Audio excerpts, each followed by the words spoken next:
Muy feliz Día de la Patria.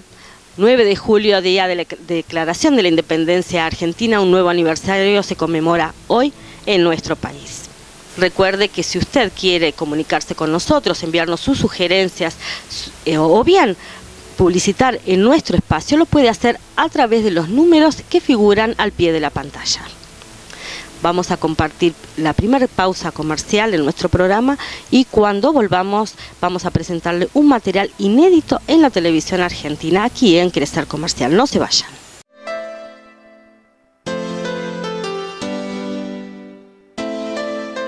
Si además la víctima es una mujer con padecimiento mental. En todos estos casos el aborto está permitido legalmente y no requiere autorización judicial. Solo es necesario expresarlo ante un profesional. El Estado debe prestar el servicio de manera eficiente. La objeción de conciencia no es excusa para negar la práctica. Las mujeres decidimos. El Estado garantiza, la sociedad respeta. CLADEM Argentina.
Crecer Comercial les presenta un material inédito en la televisión argentina. Este documental, que ha sido realizado por la Universidad de Villa María en la provincia de Córdoba, es inédito en la televisión. Jamás se ha editado, se ha pasado o se ha visto en la televisión antes de ahora, antes de hoy. Este material nos habla sobre el proyecto atómico en la República Argentina. Les comentamos que corrían los años 50, en la segunda presidencia del general Juan Domingo Perón, cuando un científico alemán llamado Richter le presenta un proyecto al gobierno argentino sobre aguas pesadas para construir reactores nucleares. El gobierno argentino toma esa idea, le da el lugar a este científico alemán en la isla Huemul, aquí en nuestra ciudad de San Carlos de Bariloche, para que desarrolle su proyecto de aguas pesadas. La primera parte, la que vamos a compartir a partir de ahora, en este programa, nos cuenta un poco los comienzos, cómo llegó Richter a la Argentina, cómo comenzó la construcción de lo que hoy vemos en la isla Huemul, aquí en San Carlos de Bariloche, cuáles eran los fundamentos y cuál era el proyecto original de este científico alemán que vino a San Carlos de Bariloche a instalar su proyecto nuclear. Este documental lo hemos segmentado en 4 partes diferentes que se va a emitir íntegramente en el programa del día de hoy. Y realmente vale la pena verlo. Los invitamos entonces a todos ustedes a compartir este material inédito en la televisión argentina y exclusivo de Crecer Comercial. Lo vemos.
Tras la Segunda Guerra Mundial, el primer gobierno de Juan Domingo Perón disfrutaba del auge económico desarrollado gracias a, entre otras cosas, la necesidad de reabastecimiento del continente europeo.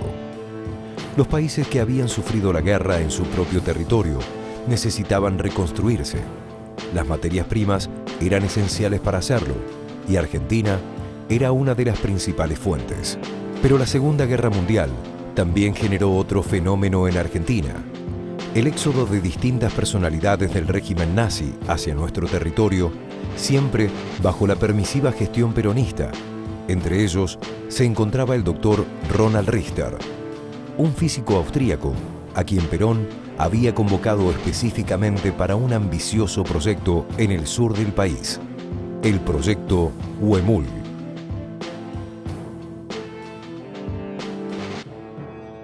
Bueno, el proyecto Huemul es el que fue protagonizado por el físico Ronald Richter y que dio pie a la creación de lo que es hoy la Comisión Nacional de Energía Atómica, y fue un proyecto que hacia el año 52 fue desactivado y dio lugar, merced a la idea y la persecución de la obra del doctor José Antonio Balseiro, para crear lo que hoy en día es el Centro Atómico Bariloche, que ya existía con el nombre de Planta Experimental de Altas Temperaturas, y lo que a partir del año 55 fue el Instituto de Física de Bariloche, que hoy es el Instituto Balseiro.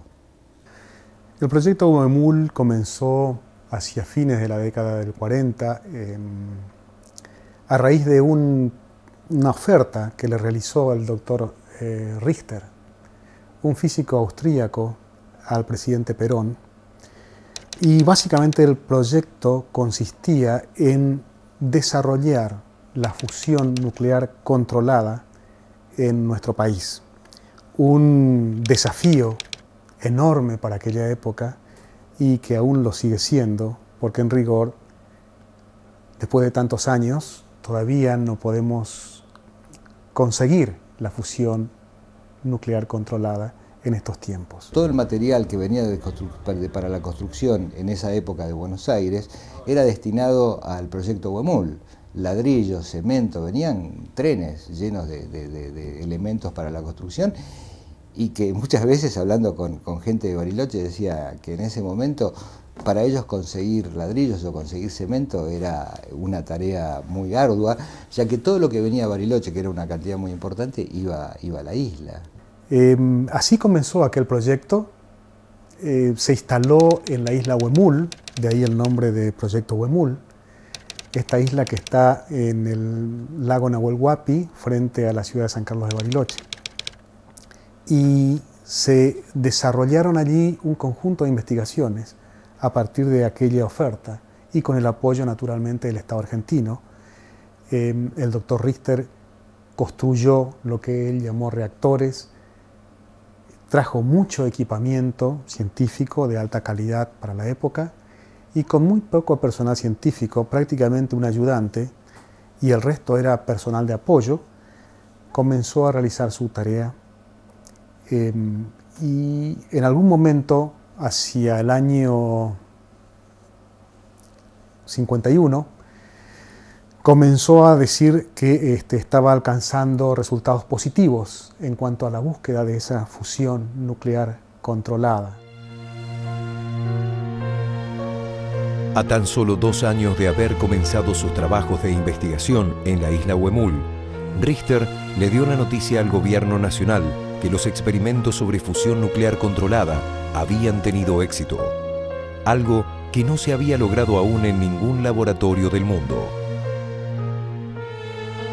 Sin embargo, muchos rumores, acusaciones y temores giraban en torno al trabajo de Richter y al gobierno peronista.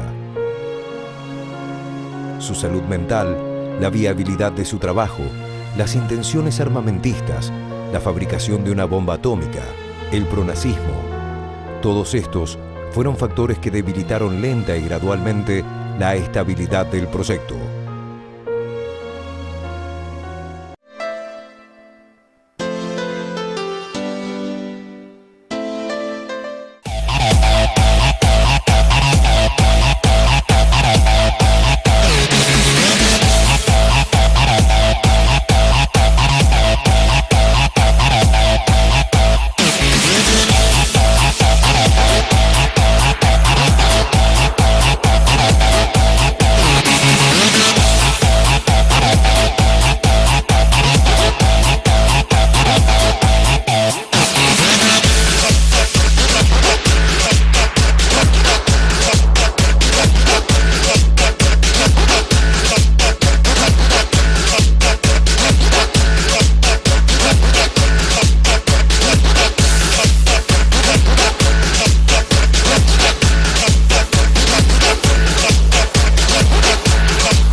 Bueno, conozco bastante sobre eso porque cuando llegué a Bariloche entré enseguida a trabajar en la isla de Mula, en la empresa italiana SASE, que construía los edificios para el doctor Richter.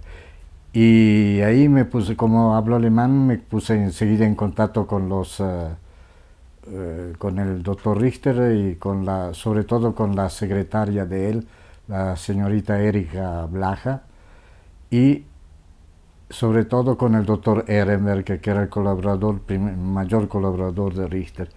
Y él me asumió como ayudante en su laboratorio de agua pesada.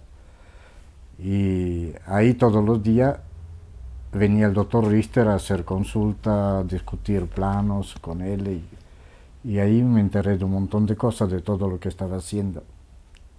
Esos planos los conocía, porque se habían hecho en Buenos Aires, pero sin determinar el destino. Me vine a encontrar entonces que toda la tecnología aplicada en construcciones civiles era precisamente la de la dirección de ingenieros. Por eso nos resultó fácil, o diría cómodo, adaptarnos para ese tipo de trabajo que no tenía tiempos establecidos, se trabajaba día y noche. Yo entonces venía a hacer prácticamente en ese tiempo, con todo el personal que había, arriba de 200 personas trabajando, me refiero a lo que era toda la compañía de construcciones, y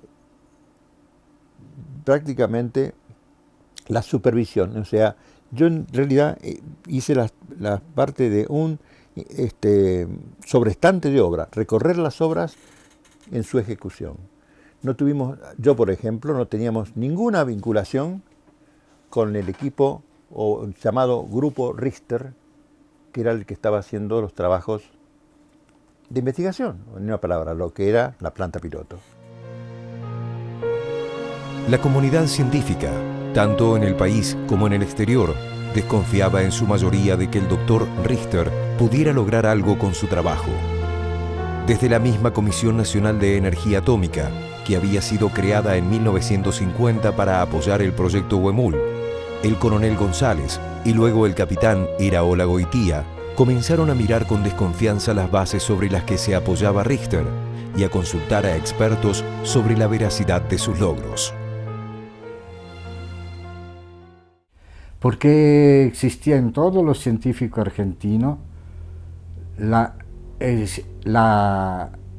idea de que era imposible hacer fusión nuclear en la Tierra, y por lo tanto era un dogma. Decían, es imposible directamente porque eso ocurre solamente en el Sol, la temperatura que exige son enormes y no hay nada en la Tierra que pueda resistir a esa temperatura. Y por lo tanto, quien dice que puede hacer fusión nuclear es un farsante, o es un loco, un estafador.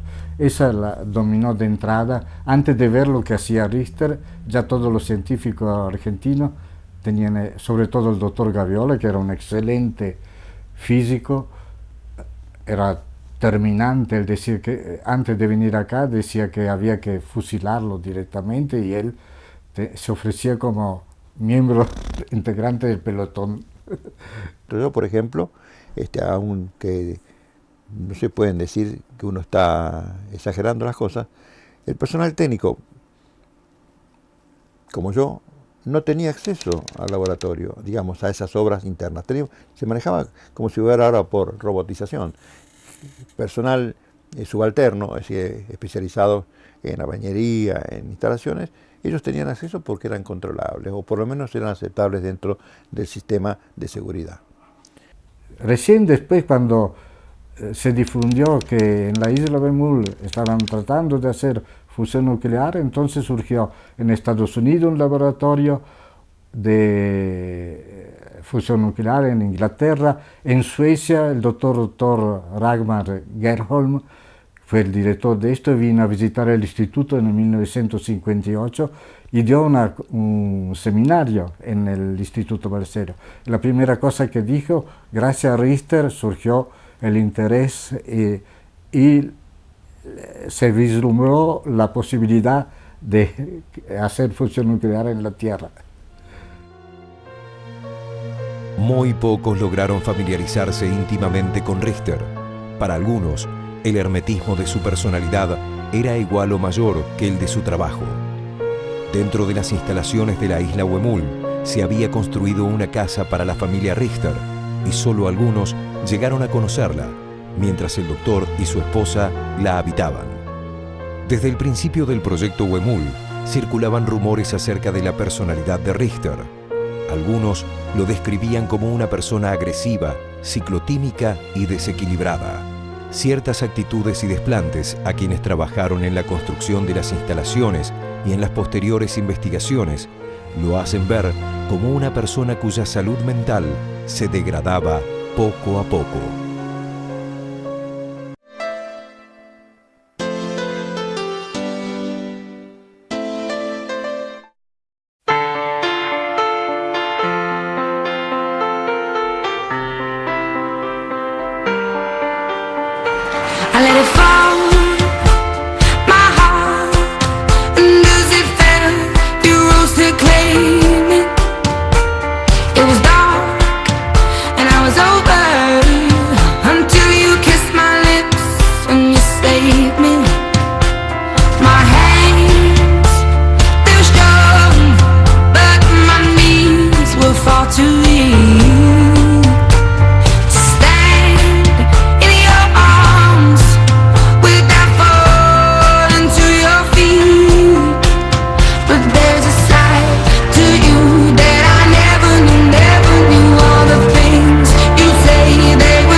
Ni hablar la familia, la señora tocaba el piano maravillosamente, hablaba francés, alemán, italiano, inglés, muy culta, y él era súper inteligente. Tenía un cierto temor de que le estaban haciendo cosas en contra, pero eso puede ser que haya sido cierto. Por ejemplo, la empresa italiana la echó y contrató una empresa alemana, la GOP, que siguió los trabajos hasta el final, hasta que lo echaron. Y no se fiaba de los italianos. De mí sí, qué sé yo, por qué. El resto del mundo aún no había logrado lo que Richter decía estar consiguiendo en nuestro país, con el único y total apoyo del general Juan Domingo Perón. Pero los supuestos resultados positivos aún no eran visibles para la comunidad científica nacional e internacional, y aparentemente nunca lo fueron. A causa de esto es que la investigación de Richter aún es menospreciada por una gran cantidad de científicos. Algunos solo valoran su iniciativa y otros aún sostienen que deberían haberle dado un tiempo mayor para que lograra sus objetivos. Vino a visitar acá una vez el doctor Hahn, no me acuerdo el nombre, Karl o Franz, tengo ahí el coso, y le hice visitar la isla, le expliqué lo que hacía. Después él fue a la casa de Richter en Buenos Aires, este físico alemán. Y ya había fallecido Richter, pero estaba la hija, que tenía todos los papeles de Richter, y se lo permitió ver, y él quedó fascinado, dice que era todo de ciencia ficción, increíble lo que había escrito Richter. Y después me mandó una carta desde Alemania, una foto mía como frente a un reactor de Richter, con el hijo ahí. Y en la carta me dice que Argentina hizo un tremendo error en interrumpir la investigación de Richter. El hecho de que hoy todavía no lo consigamos es una parte de eso, demostrativa, ¿no es cierto?, de las dificultades involucradas. Pero los mecanismos o los conceptos físicos detrás de las ideas que manejaba Richter en aquel entonces, indudablemente no hubieran permitido alcanzar el objetivo final perseguido. Desde ese punto de vista, el proyecto fracasó y el proyecto fue terminado. Orgánicamente fue terminado, es decir, hubo una comisión de científicos convocados por el Parlamento argentino que se vino a la isla Huemul, estudiaron todas las actividades que se habían realizado, los equipos, las posibilidades, y fueron muy concluyentes en cuanto a el veredicto. Sabía ya que cuando venía esa comisión era para fundirlo, para echarlo. Entonces tanto él como el doctor Ehrenberg nos dijeron un montón de cosas que estaban haciendo.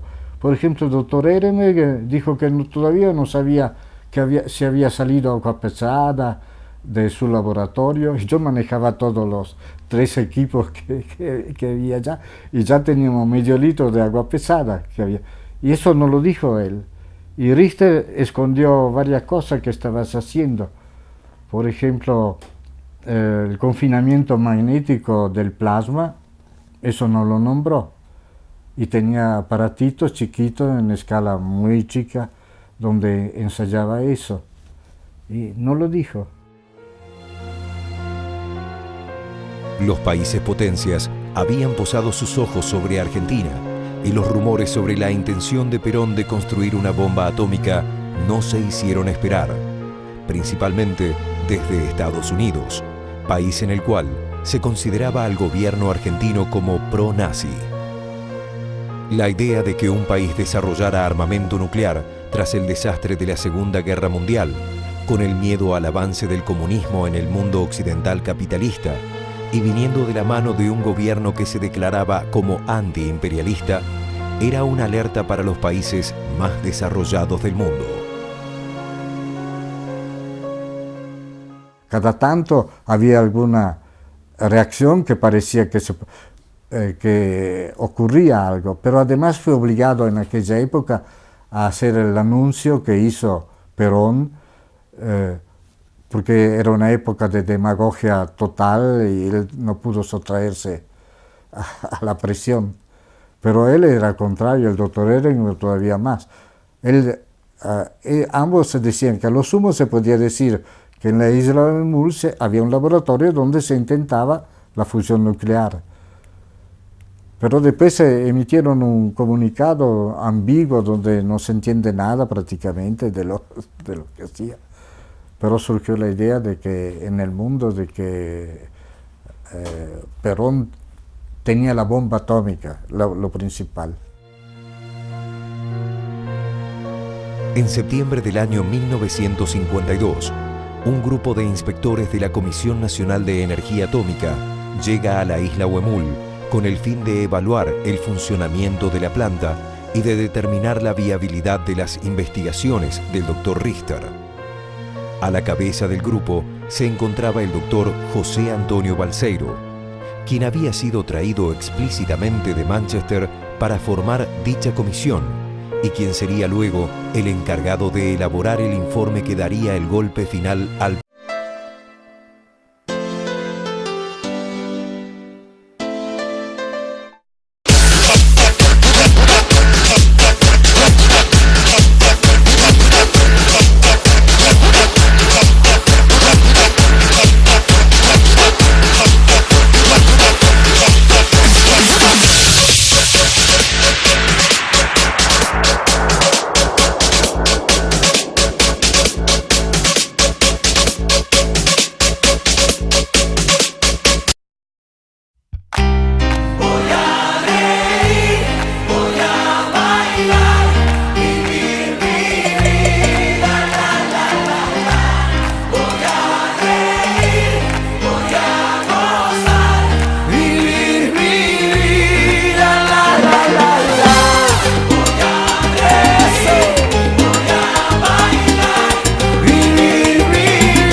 proyecto Huemul y determinaría su posterior cierre definitivo. Pero algún tiempo después, sería el mismo Balseiro quien activara la labor científica que antes había coartado. Y es así como impulsaría el funcionamiento del instituto que hoy lleva su nombre, utilizando parte de las instalaciones y el equipamiento del proyecto Huemul.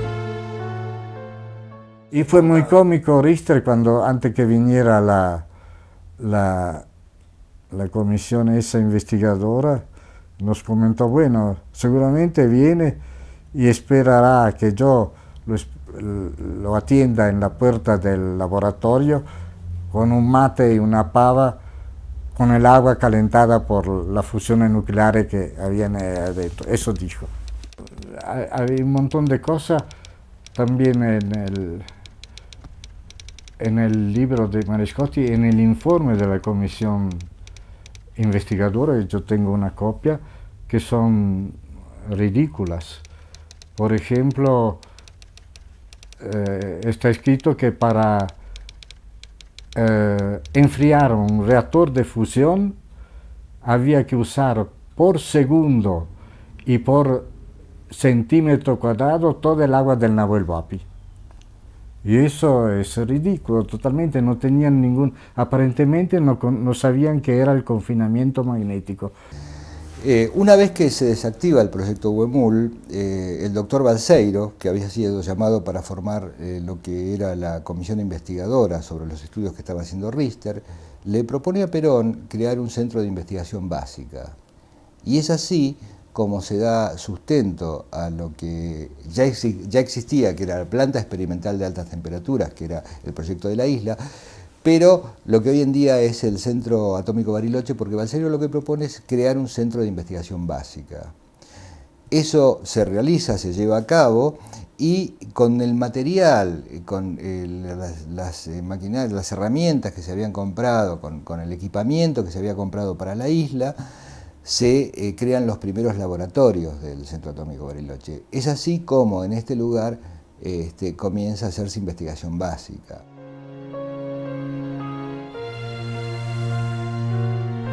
En la actualidad, con el Instituto Balseiro y el Centro Atómico Bariloche, convertidos en dos de las instituciones líderes del país y de América Latina, se evalúan planes para las antiguas instalaciones de la isla Huemul. Su ubicación en una de las ciudades más turísticas de Argentina y el valor histórico que se le concede a las edificaciones que allí quedaron pueden ser las bases para un futuro centro temático en medio del lago Nahuel Huapi.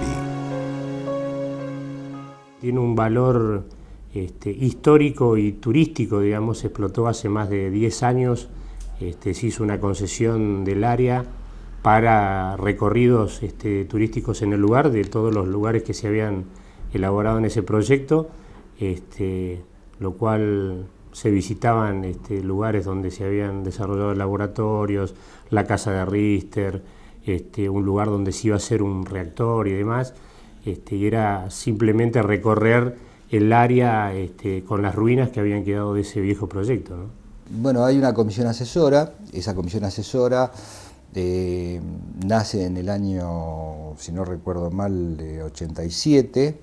Esa comisión está compuesta presidida por el secretario de Turismo de la ciudad y compuesta por un integrante de la Comisión Nacional de Energía Atómica, otro de Parques Nacionales, otro de la Universidad del Comahue y otro de la Cámara de Comercio de Bariloche. No queremos que sea una excursión donde alguien traslada a la isla con un barco y le muestra una parte histórica, hay un restaurante, no, queremos que se enriquezca. Que nos estamos reuniendo periódicamente como para elaborar un proyecto definitivo de la isla, llegar a una licitación donde se pueda realmente explotar turísticamente el lugar, que es, como te decía, tiene un alto valor turístico dada la cercanía de Bariloche, y además es una isla que está dentro del ejido municipal, así que corresponde al municipio darle la explotación adecuada al área, ¿no? El Centro Atómico Bariloche ha presentado una propuesta que paralelamente a esta actividad turística básica haya un enriquecimiento a través de un proyecto que nos mostrarían, nosotros lo denominamos así como idea base, energía y medio ambiente, y donde estarían representadas todas las formas de generación de energía y el cuidado del medio ambiente. En este momento se están realizando estudios de medio ambiente, ya que si bien la isla tiene zonas restringidas a su uso, y tiene zonas habilitadas para uso intensivo, nosotros lo que estamos viendo es la posibilidad de ampliar esa zona de uso restringido, hacerlo no en mucho más, pero sí un poco que permita que haya determinados emprendimientos. Desde ya no un casino, pero sí, por ejemplo, un spa, que haya un centro de interpretación más amplio del que hay hoy en día, y que por supuesto esté la parte histórica. Pero pensamos que enriquecer esto desde el punto de vista turístico es importantísimo para poder darle continuidad.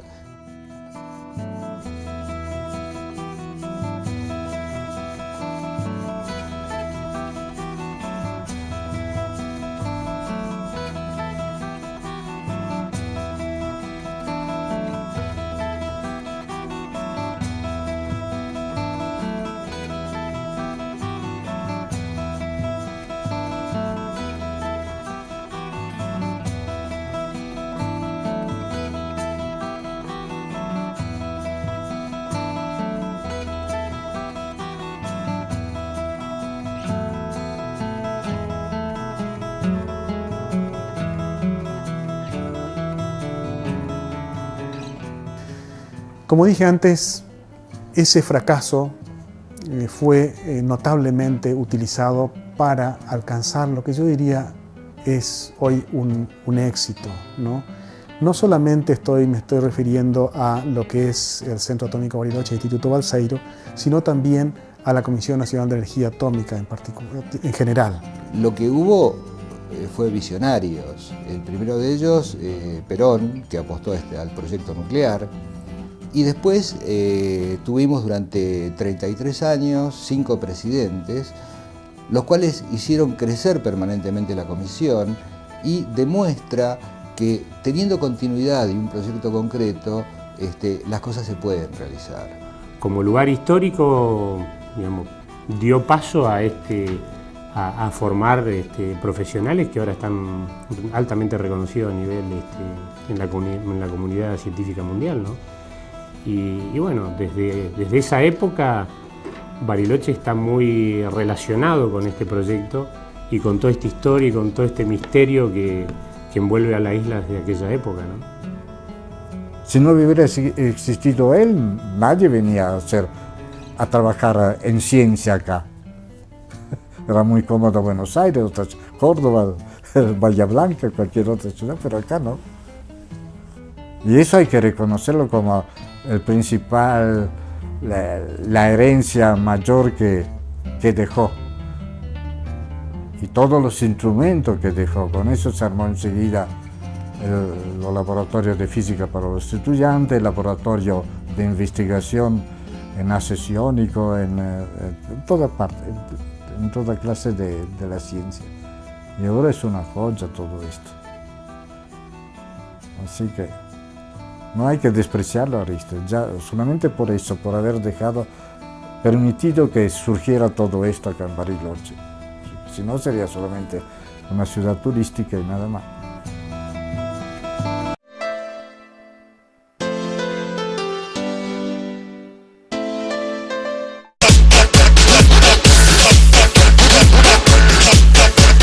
Citrino. Un espacio diferente, donde poder combinar el sabor de lo exquisito y lo natural es posible. Variedades al wok, ensaladas, tartas y tentadoras opciones para acompañar el café. Citrino. Encontranos en el Shopping Patagonia. Date el gusto de saborear lo natural.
Hoy 9 de julio, Día de la Patria, se celebra un nuevo aniversario de la Declaración de la Independencia, juntamente cuando está promediando el Mundial de Fútbol 2014.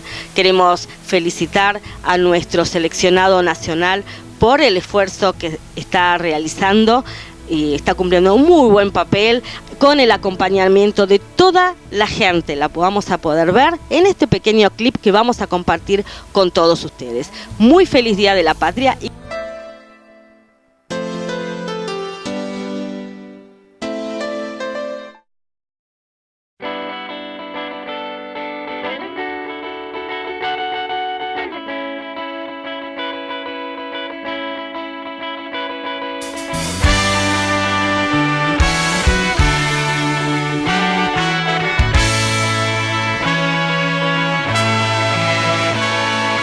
Creo que con una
Eran otros tiempos, era otra la historia. No había medallas, solo hambre de gloria. Solo se jugaba por la camiseta, como en el potrero, taquito y gambeta.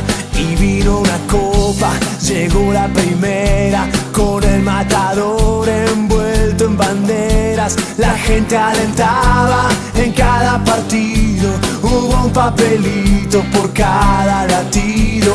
Después vino el Diego y tocamos el cielo, nos trajo la copa cumpliendo su sueño. Y cada garganta gritó en cada esquina, es un sentimiento, vamos Argentina. Tanta gloria, tanto fútbol desplegado por el mundo, y en cada gol la pasión y la emoción. Sigamos gritando, sigamos creyendo, sigamos confiando que al fin ganaremos. Es nuestra bandera la que defendemos, mostrémosle al mundo que juntos podemos. Tanta gloria, tanto fútbol desplegado por el mundo, y en cada gol la pasión y la emoción.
Crecer.